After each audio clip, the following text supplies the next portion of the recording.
আসসালামু আলাইকুম, বিসমিল্লাহির রহমানির রহিম। আমার এফবির যত ফ্রেন্ড আছেন সবাইকে জানাই ঈদ মুবারক এবং শুভেচ্ছা ও ভালোবাসা। তোমরা আশা রাখি সবাই ভালো আছো। আমি আল্লাহর রহমতে ভালো আছি।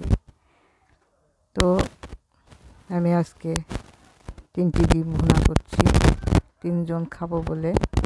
কারণ আগামীকাল হচ্ছে ঈদ, যার জন্য বেশি রান্না বান্না করব না, সংক্ষিপ্ত রান্না করে আজকের মতো শেষ করছি।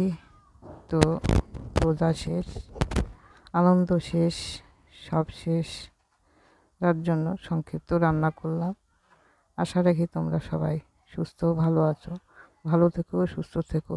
সবার জন্য শুভ কামনা করি আল্লাহর কাছে। সবাই যেন সুন্দরভাবে এই বছরের ঈদ উদযাপন করতে পারে সুস্থভাবে। সবাইকে আল্লাহ হাফেজ।